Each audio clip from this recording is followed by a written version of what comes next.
You said you wanted to hold all the titles at one point and everything. Do you feel like even though you're one of a few guys to win titles in multiple divisions and everything you've done, as talented as you were back in the day, do you think you made everything out of that talent? To me, myself personally, I've enjoyed my career very much, and of course there's been ups and downs. I got no regrets. Do you spend much time looking back? Not much actually. The last few years, not that it has been some bad years. I only look forward. I only look to, green pastures and blue skies. BJ, I remember talking to you years ago, and you had said, we were talking about weight jumps. I'm going to go up and beat St. Pierre and take his belt. Then I'm going to go over and beat Anderson, take his belt. Then I'm going to go take Tim Sylvia's belt. You remember you were all about, your braggadocio was in full effect, so to speak. Yes. 6, 7 years later, 8 years later, whatever, what are the differences between this BJ Penn and that BJ Penn? What have you learned in that time?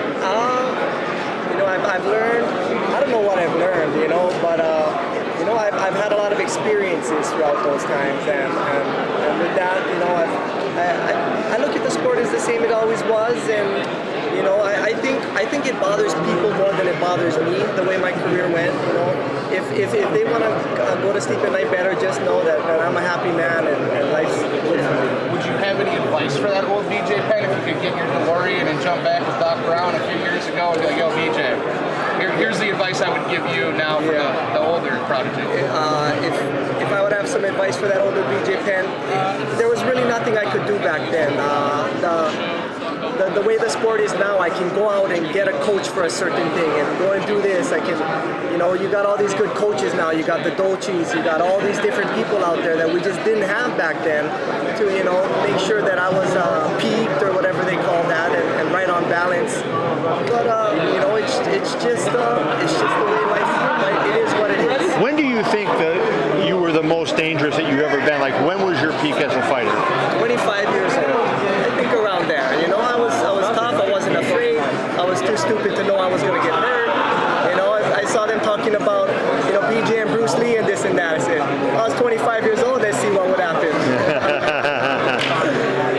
And you were one of the few guys back in the day. You had high-level boxing, you had high-level jiu-jitsu. Most guys were one-dimensional at that time, and yet it took you a long time to even become the champion, right? I mean, why was that? Why weren't you, with the multiple skills that you had, you were able to win a championship earlier? I made mistakes. I didn't know how to train properly, and it always is going to come back to you train too much or you train too little. People will always say BJ Penn trained too little. No one will ever see BJ Penn go in there, gas out, and say he didn't rest himself enough. He didn't rest enough. But as the time goes on in the sport and people start to see and get more educated, they're going to realize, in the future, like, oh, look at him, he overtrained that moron, or look at him, he's obviously undertrained. I think people are going to realize that as time goes on, as the fans get more educated. What was it about the 2 losses to Frankie that made you want to come back and fight him a third time versus, fight losses that you had to other guys? But what is it about Frankie? It's nothing about Frankie. I didn't come back to fight Frankie. I came back to fight the guy who beat me on my last 2 fights. That's what this is about. Did you feel like when you look at him, especially the first fight, did you feel you won those? And looking back at the films now, do you see? I don't. Everybody talks to me, but they go, "Oh, it's really one-on-one." That's not how I want to win. I've never said this is how I want to go and I want to win a fight like this. Frankie, I give that fight to Frankie. That was his fight, and then Frankie won the second one. So I'm more into it. As you've gotten a little bit older, you're still a pretty young guy, but what has gotten harder about training? What has gotten easier? I think it actually has gotten a lot easier, and I really think it's the coaches around you and the science that they have now, and not just, maybe that was a bad word to choose, but just the coaches they have around now with the experience they have now, and know when you should rest, know when you should train, because if I'm 25 years old, you're not going to get me out of the mat, you're not going to get me out of the gym. I'm just going to stay there and I'm going to keep going, and it is an exact science. You mentioned the word science, so let me ask you a question. Do you think you were beaten by chemicals at any point in your career? Somebody that, was fueled by PEDs more than just himself, self-training hard? I always knew the steroids was around, but now I always wondered if it was a myth with all this HGH and the EPO stuff, and now it's come out to light that this stuff is actually there and people are actually using it. people you don't expect to be using it, you know? So I mean, well, with that said, you don't know who was on anything. This is a sport like anything else, and for these people, although it is straight up nothing different than stealing, it's the end justifies the means for these guys. So who am I to say anything, I guess, you know? Well, don't you think it's, you know, the UFC's fault that the UFC should have done something to step in and you were one of the few guys that were speaking out for a long time. Shouldn't the UFC as a company have done more than they did over the last couple of years? I think you know, that's the past, and there's nothing I can do about that. And it's great, but it is great to see the UFC stepping up now, like you're talking about. During your time, no one ever tried to tempt you to do any of that stuff? A few times people have talked to me and asked me about it. I said, well, and they said, oh, so-and-so's on it, so-and-so's on it. I go, really? And this and that, but I don't know why I never got into it. I don't know what it was either. I missed the boat and then I talked too much crap about it to go on it later.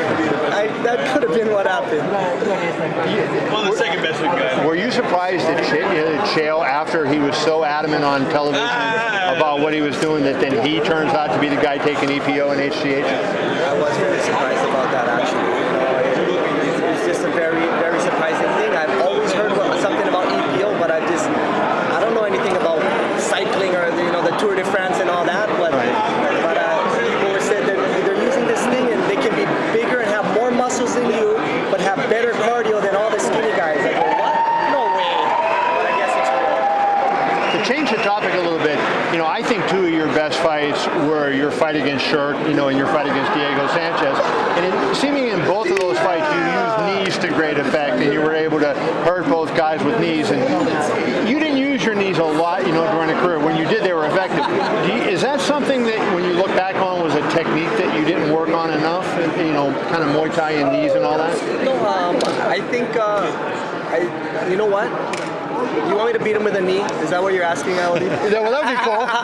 It was a knockout. You know, I've always kept up with my knees, and you know, they come out at strange times. You know, just like the kick, but I hit Diego with, we don't know what's gonna happen. And I don't even know what's gonna happen, but I know if I see that guy put his head down, I'm gonna throw a knee. Okay. Being the lightest that you've ever been during this camp, I mean, how have you felt? Oh, unbelievable. Yeah, I felt great. You know, I was sparring the whole time at 155, 157 pounds. And, you know, I don't want to say this after always trying to fight at 170, but man, this could be my real weight. I don't know. What do you weigh right now? 148. Did you feel a difference in speed? I do. I feel faster. I don't have to sleep as much. I feel good. You know, I feel as good as it gets, I guess. You know, I'm here. I'm confident. I know I'm going to win the fight, and I'm just going to let this all play out. Some people have enjoyed watching the show. Others have hated it. It was worse What was your thought being a coach for the show? Yeah, coaching the second time. Whether you like it or not, the real fact of the matter is it's a lot of work. And if you don't put that work in, you shouldn't be there coaching. But it's a lot of work. Did this season go smoother? This season was just as much work. Because the guys are there in the house, they want to get out of the house, and if you got to have a heart and hang out with them, you know, and take care of them. When a fighter's about to have a fight, he'll listen to anybody, he'll listen to the devil, you know, so you got to go and take care of the guys. What would you change about the show if you changed a few things? I'd let the guys out of the house, and I'd say, if you lose, you can't leave the house anymore. Do you have any thoughts on Dana's comments on kind of how the season went, how it was kind of boring and how he wasn't too pleased with it?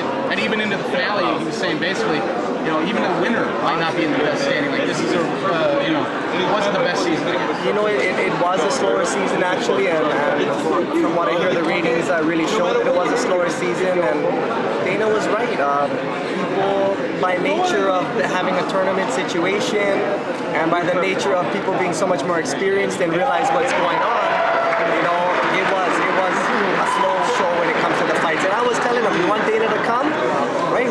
You're here to get Dana's eye. That's why you're in the UFC. You know, they get the top guy's eye, and that's part of the game. I'm glad you kind of brought up the grueling nature of the tournament, because the winner has to fight 3 times within 6 weeks. They're basically on a constant weight cut. Do you think the training is a little, what's the word I'm looking for? It's not really needed, right? Like, you can really overwork yourself on a show like that. Now on the second time during the show, you better be very, very careful. Anyone who's coming into the Ultimate Fighter show, if you're gonna think you're gonna go do 2 workouts a day, you know, you better shoot for 1. How much do you think the fighters on the show are influenced now by what they've seen in the past, and and guys doing things, it's almost like, they follow what the other guys did, getting crazy and all the talk and between the teammates, as opposed to just saying, I'm going to do my thing and try to be the best I can be. That's always a tough line to walk. I mean, you see, you want to just be quiet and focus on fighting, and then you see a guy getting title shots because he talked his way into it, and he just lost another title shot. So it's real confusing, and you're trying to figure this whole thing out. Like, who should I be? Should I be that person? Should I be this person? And at the end of the day, it all plays itself out, and whoever you're going to be, destiny will let you know. Joe Lozon was probably your best guy the last time, right? So do you have anybody that from your team that you think can improve and become what he's become? You know what? I think at first when the show started, I was looking for the next John Jones, the next Anderson Silva. And a couple weeks in, I'm like, I don't know if there's a John Jones or Anderson Silva here. But now as time goes on, I think, you know what? A couple of these guys are going to stick around, and they're going to be here for 5 to 10 years. I think a few of them will. Really? We'll see. 5 years then. 5 to 10 is a long career. BJ, you haven't been an underdog very much in your career. In this fight, odds-wise, you're kind of a significant underdog. How do you feel about that? Do you like that role? I love it. I love being an underdog. I never liked when people say, oh, BJ's going to win easy, this and that. That's why I've never asked for the Frankie Edgar fight. I don't want people saying he's going to beat him easy. This is the first time I've ever asked to fight Frankie Edgar. I'm the underdog, and I couldn't be more happy with that. This is how I live. This is how I live my whole life, being an underdog. Yeah, I guess you answered a little bit, but how does this sort of change your mentality into how you approach, the whole situation? It just puts a big smile on my face, and it lets me know that now you're in the position I was. You know what I mean? You got to win big now, and it's a lot of pressure. Because of your change in attitude, are you going to have a different walkout song, like something that would represent your new attitude? Very possible. Very possible, I hope. Any hints? It might sound a little the same, though. Good luck, man. Thank you. Thanks, brother. Right on. Right on, guys. Let's see, where else can we go here?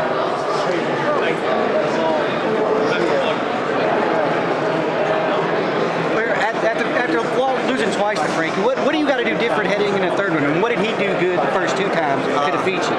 Frankie's really good at keeping his... Frankie really likes to keep the fight where he likes to put it, and I think it's going to be better for me to keep the fight in the positions that I'm good at. And, we'll see how this whole thing plays out. I think that why did Frankie beat me? Because Frankie was hungry. Frankie wanted it. So if I'm just as hungry and I want it, maybe I got a chance. What brings back the hunger? Is it just the fact that this was you almost stepped away and then came back, or is it something else? I think the same thing that brings back the hunger is the same thing that gives somebody who's just about to start fighting the hunger, It's just like, it's really true, the word hungry. I mean, you put a steak and lobster in front of someone and they say they're not hungry, they're not going to eat it, So there's a lot of truth to that. There's a lot of truth to drive and desire. You see a lot of coaches, they don't want to train the guy. He could be better, but he ain't hungry. I'm not going to train him. That's just life. You talked in the past about, not wanting to go back home to your kids, like beat up and stuff. How does your family feel about you fighting again? Were they pretty much on board when you made your decision? Yeah, they're like, okay, you're going to fight at 145 pounds. Okay, go ahead, give it a shot. What about 135? I mean, you fought as light heavyweight. I make 135 easy right now. Let's just do this first. Did you even hesitate when they told you the fight could be only at 145? Didn't even hesitate. Dana in the past has said, not specifically about you, but when people get the thoughts in their head about Oscar retiring, that maybe that's what they should do, that it's hard to get that fire back. How do you How did you sort of get that out of your head that maybe this was a possibility? To fight again? Yeah. Well, for sure. I'm sitting on the couch, and in 1 week I'm sitting on the couch thinking I'll never throw a punch with that intention again, and then next week me and Dana are on the phone talking about fighting, and just I get excited. It's inside me. I just it's like a pit bull. He doesn't care if he wins or loses. He just wants to fight. So. On the special, the film that aired about you, Mana, the first line of it was like, birds fly, something else, and I do this. Do you think that'll ever leave you, this film? Do you think you'll be like 60 years old on a couch thinking like, watching some young guys going, I could probably take that guy. Do you think they'll always be with you? Within reason, I think it's tough to get. That's going with me to the grave, I think. Cool. Thank you, BJ. Thank you for your time. Good luck. Thank you. Right on. BJ, how are you doing? This for the UFC network in Mexico and Latin America. How are you doing, sir? I'm good. How are you? Excellent. If you could just hold up the mic and I'll be off camera just asking a few short questions. Okay. Just a general questions. What could you say about the fact that MMA is finding its way into Mexico and Latin America, in many ways surpassing boxing and becoming a mainstream sport? Oh, look at the camera or look at you? Look at me. Okay. I think that's amazing that MMA is moving into Mexico now because of the history of the Mexican fighters, and we all know the great pedigree that the Mexicans have, and now this is going to bring a whole new wave of something people haven't seen, and they're going to get their own ideas of what they think mixed martial arts is. They're going to take it to the highest level, and this is going to make the sport evolve just on a so new level now. Okay, now also the first UFC event is coming to Mexico in November. Cain Velasquez versus Fabricio Verdum. If you could pick a winner, who would it be and why? I really, this is a toss-up on me right now, and this is actually the best fight that the fans could have got. Cain Velasquez with the boxing and the wrestling, and then Verdum with the kickboxing and the jiu-jitsu. I think they both have their strong areas. It's going to be who's got it right here. I said for a long time, Cain's not going to lose the belt for a long time. I've already said it. But boy, does he have a tough challenge ahead of him. Now, talking about your first fight with Frankie Edgar in 2010, Yes. in all honesty, who won that fight in your opinion? In all honesty, I'm totally fine with Frankie Edgar winning that fight. That's not the kind of fight I want to win. That's not the kind of guy like, hey, even if I won that fight, people would have said, you got to go back and fight him. Look, you want to win like that? Is that so? Frankie got that one. Okay, and could you summarize the whole experience of coaching the Ultimate Fighter, what it meant to you? The whole experience, it's a tough, it's a busy show. Got me to, get back out there in the public eye again, and at the end of the day, I had fun.